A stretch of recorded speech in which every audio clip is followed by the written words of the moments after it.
Assalamualaikum warahmatullahi wabarakatuh. Sahabat-sahabat Ansor Banser, Rijalul Ansor, siapapun Anda, dimanapun berada, kaum muslimin dan muslimat rahimakumullah. Setiap kali kita memasuki bulan suci Ramadan, kita sering mendengar sebuah kabar gembira yang luar biasa, yang katanya pintu surga dibuka, pintu neraka ditutup, dan setan-setan terbelenggu. Namun, seringkali muncul pertanyaan di benak kita masing-masing. Kalau setan sudah dibelenggu, kenapa masih ada orang yang bermaksiat? Kenapa masih ada orang yang bertengkar, mencuri, bahkan malas sholat saat di bulan suci Ramadan? Kenapa? Katanya setan dibelenggu.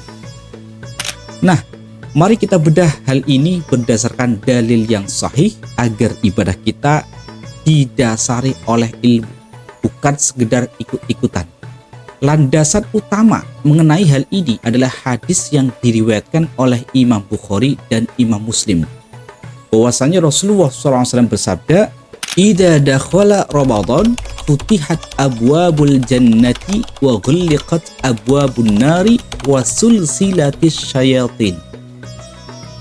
Apabila bulan Ramadan tiba, maka pintu-pintu surga dibuka, pintu-pintu neraka ditutup, dan setan-setan dibelenggu.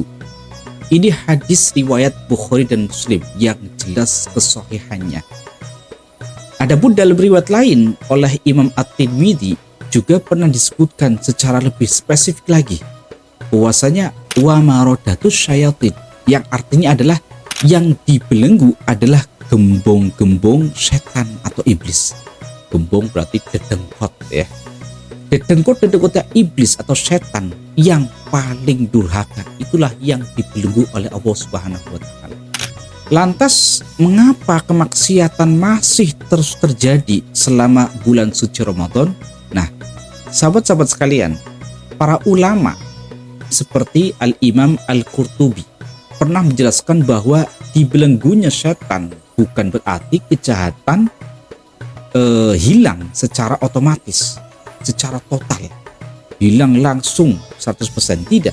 Ada 3 alasan utama mengapa ketika seorang muslim di bulan suci Ramadan masih bermaksiat padahal katanya setan dibelenggu. Nah, yang pertama adalah tidak semua setan itu dibelenggu. Ya, sebagian pendapat mengatakan tidak semua setan itu dibelenggu. Sebagaimana hadis riwayat At-Tirmidzi tadi yang saya sampaikan, bahwasanya yang dirantai adalah marodah. Marodah adalah dedengkotnya saja, adalah gembongnya setan. Itu yang dibelenggu saja. Sedangkan setan-setan kecil mungkin masih ada ya, masih berkeliaran. Setan kecil bukan berarti tuyul ya. Maksudnya setan-setan prajurit-prajuritnya setan. Karena setan juga ada kerajaannya, ada raja setan, ada pimpinan setan, ada prajurit setan, ada setan-setan biasa. Setan-setan yang biasa itu biasanya menggoda orang-orang yang sering bermaksiat. Sedangkan sedangkan setan yang rajanya setan, rajanya iblis atau pimpinan setan, itu justru setan-setan yang sering mengganggu para kiai, para ulama yang memang imannya sangat kuat. Ya, begitu. Namun, kekuatan mereka sudah jauh melemah dibandingkan bulan lainnya. Nah, ini yang pertama. Kemudian alasan yang kedua adalah faktor hawa nafsu. Manusia tidak hanya digoda oleh setan dari luar saja, tapi juga memiliki musuh dari dalam, yaitu nafsu ammarah bisu. Nafsu yang cenderung mendorong pada sebuah keburukan. Selama 11 bulan kita memberi makan nafsu, ya. Kita memberikan makan kepada nafsu. Nafsu kita dengan kemaksiatan. Sehingga saat Ramadan tiba, nafsu itu sudah memiliki kebiasaan yang sangat kuat meskipun setannya sudah tidak ada. Ini yang kedua. Alasan yang ketiga adalah bekas didikan setan. Ibarat sebuah gangsing tahu ya, yang diputar itu yang sangat kencang, meski tangan kita sudah berhenti memutarnya, tapi gangsing itu akan tetap berputar untuk beberapa lama. Begitu pula manusia, jika 11 bulan sudah terbiasa dengan kemaksiatan, maka di bulan Ramadan ia tetap akan melakukannya karena sudah menjadi karakter kebiasaan sehari-hari. Ya. Inilah yang paling berbahaya daripada setan itu sendiri. dibelenggunya setan adalah bentuk diskon besar-besaran dari Allah Subhanahu wa Ta'ala. Allah memberikan diskon besar-besaran kepada umat muslim di bulan suci Ramadan, salah satunya dengan membelenggu setan dan iblis. Allah memberikan kita lingkungan yang sangat kondusif untuk beribadah, seperti lingkungan yang banyak orang tarawih, tadarus Al-Quran, kajian-kajian ilmu, kuliah subuh, kuliah asar, dan lain sebagainya. Jika di bulan Ramadan yang penuh rahmat ini kita masih sulit melakukan kebaikan, maka itu adalah sinyal bagi kita untuk introspeksi. Jangan-jangan selama ini masalahnya bukan pada godaan setan saja, tapi pada kotornya hati dan lemahnya iman kita sendiri.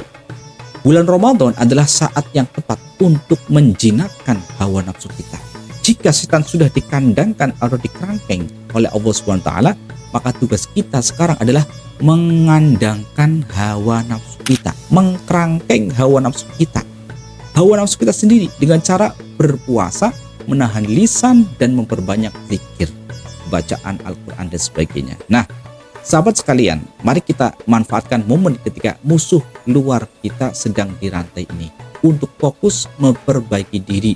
Jangan sampai kita menjadi orang yang sangat merugi karena melewatkan bulan suci Ramadan ini dengan sia-sia, dengan tidak mengisi hal-hal kebaikan, ibadah-ibadah yang meningkat kepada Allah Subhanahu wa Ta'ala. Setan sudah dibelenggu, tapi kita masih menjadi setan bagi diri kita.